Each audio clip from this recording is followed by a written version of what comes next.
Another 100 days has passed, and if you're new to the channel or watching for the first time, this is a series on the channel where every 100 days I show off my account progression. There's a dedicated playlist in the description, and as always, there will be timestamps during the video so you can navigate through the video easier. And let's begin with the VIP as we can see on the screen. I am still VIP 16, I've been that for quite some time, and my goal is to reach 17 by the end of the year. So it shouldn't be that difficult, but we shall see how it goes.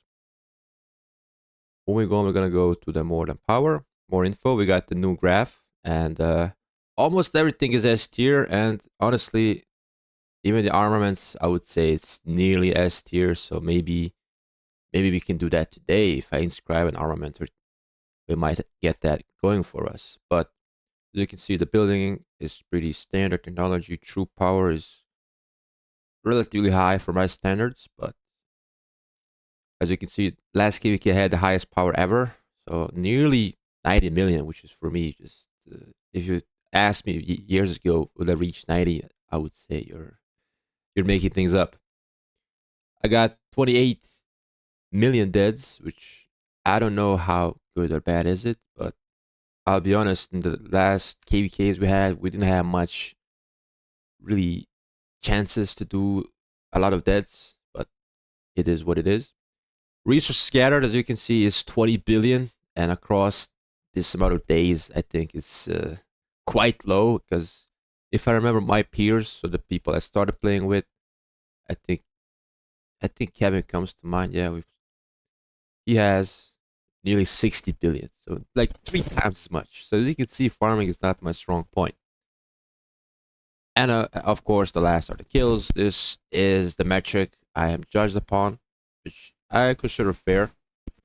But I've been trying to get better KP KVK, but as I said, the last couple KVKs have not been really that friendly, and hopefully this KVK in this new brand KVK format, we can actually get a lot of fighting because there are 6 camps in this KVK, so potentially a lot of kingdoms to fight with. So honestly, I would rather have a lot of more fighting than winning, because in the past we had those type of KVKs and it left a bitter taste, in my opinion.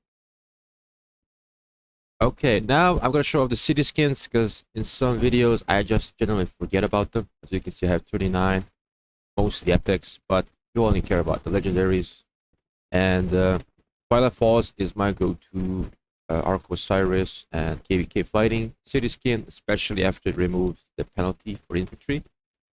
And the only reason why I bought the St. Peter's Basilica is because I've been running most infantry marches, and I didn't want to have a penalty for infantry, which was infantry attack, I believe, so -10. But I had like 2 to 3 infantry marches, so that kind of added up.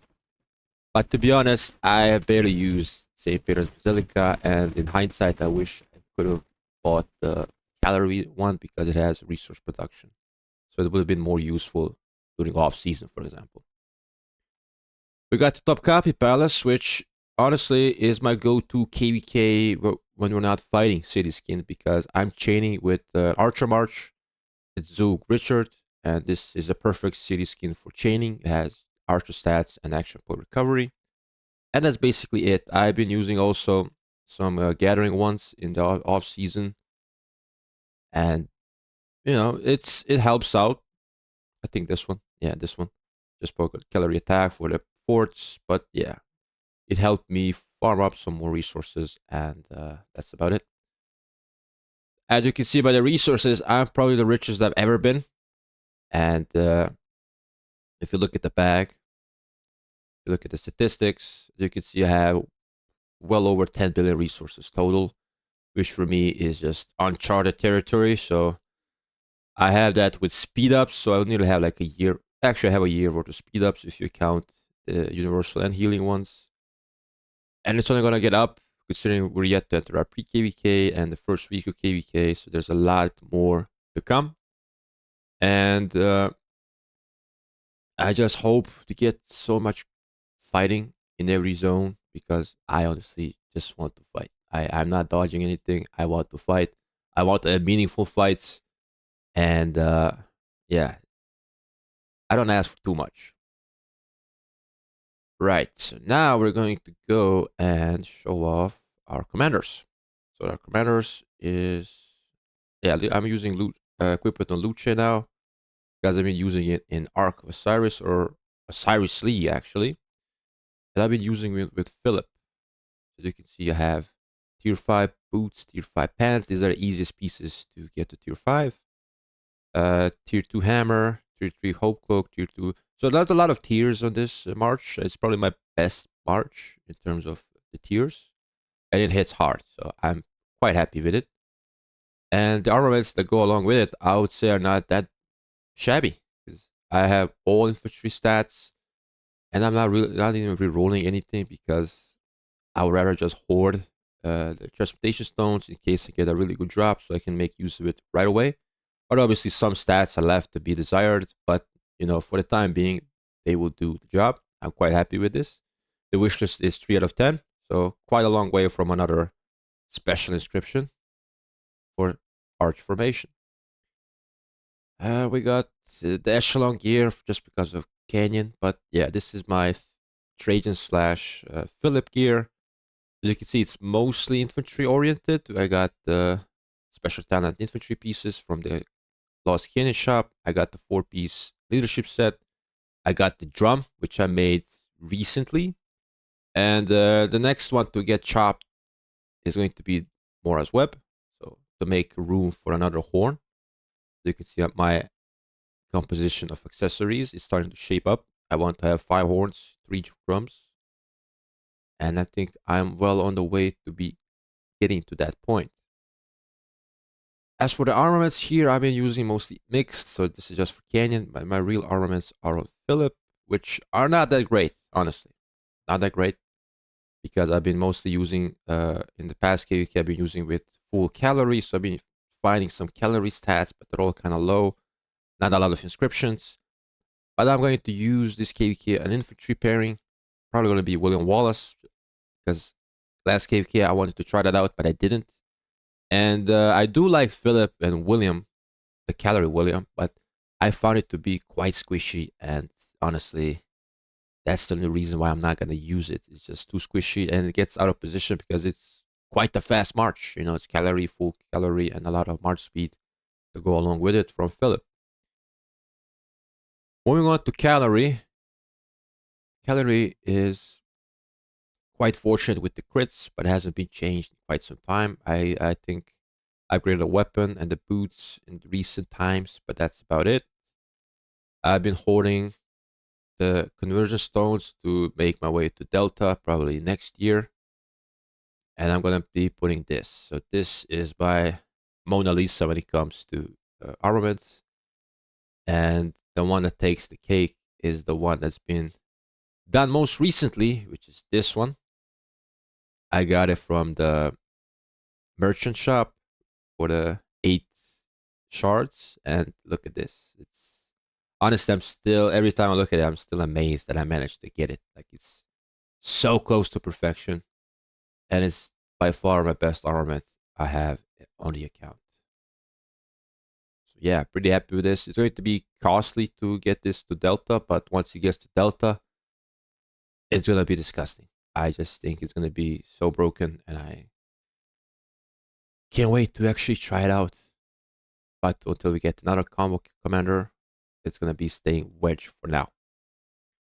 Next up is the Archer March. I have the full dragon set with tier 3 boots, and I'm about to have a full blueprint for tier 4 and like halfway towards tier 5. So this is very important for archers. I think everyone should have and prioritize archers if you're having open field marches, if you have the boots, because they quite need it. And having more march speed is definitely something you want from all marchers, but especially archers. And, yeah, I got the horn ring setup. And when it comes to armaments, I'm pretty happy with them as well. Health is a bit low, but it makes up with all the inscriptions I have and some march speed and thing. I'm quite happy with it. But as you can see, I have mostly like single troop stat. I don't really have any reason to transmute anymore, so it's a good thing. And my skill damage infantry, which might be making our way towards another smite, perhaps. Gonna wait to see the new infantry to make that decision. But this one has been relatively unchanged, except the accessory. I dismantled the dagger and I made the horn. So in theory, this should be hitting and trading quite better on the field because the problem I have with Guan is he's not firing off enough of his active skills. So in turn, makes the trades all around worse. And armaments are honestly quite good, maybe even better than on the Smite March. But you know, infantry skill damage is in a bit of a tricky space. I know Ragnar is here, but how long will he be relevant for remains to be seen. The wish list I have is 4 out of 10 for Wedge, so not much higher than Arch Formation, which I'm quite surprised about. So I'm quite away from getting the pity special inscription, unless I get lucky in the meantime, but who knows. And yeah, that's about it from the commander standpoint. I can show you my current lineup, which is, like I said, mostly for Arc of Osiris, which has, Herman Primary for the march speed. I got Lucha Philip for, how fast it is. Juan Scipio, once again, 4-piece infantry set. I got the cavalry, and I got my Arc Carrier March because I'm in the middle, and I need a march for that. So I'm pretty happy with this composition. For KVK, I'm probably going to be using Luce Alex and Philip with William Wallace. I'm curious to see how that works.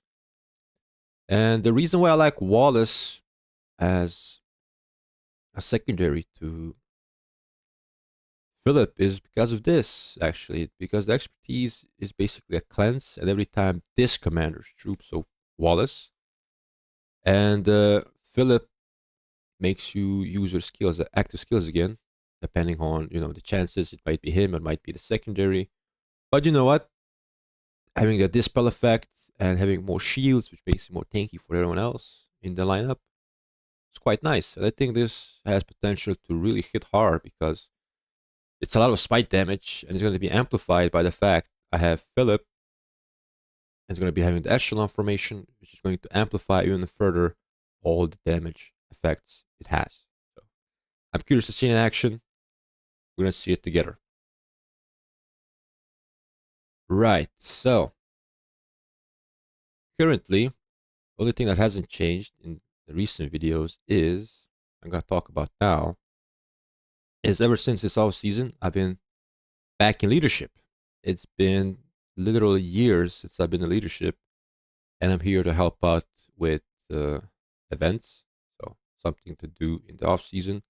But you can see everyone has their designated roles, and you can see migration is closed. The migration window wasn't really that open because it's been 2 weeks and we already registered for another KVK and things like that. So it's been quite fast, probably one of the faster off seasons we had, and for good reason.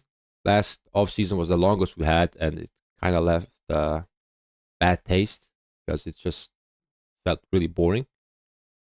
And hoping to this in KVK, we're going to be, like I said, we're going to be entering new KVK format. I'm going to be in leadership, so there's going to be more things me for do.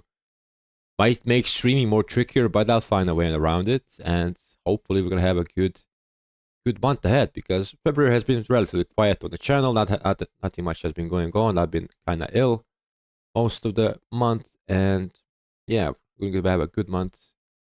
Hopefully, getting a good matchup in the KVK. And with all that said, thank you guys for watching. Consider subscribing, and catch you in the next one.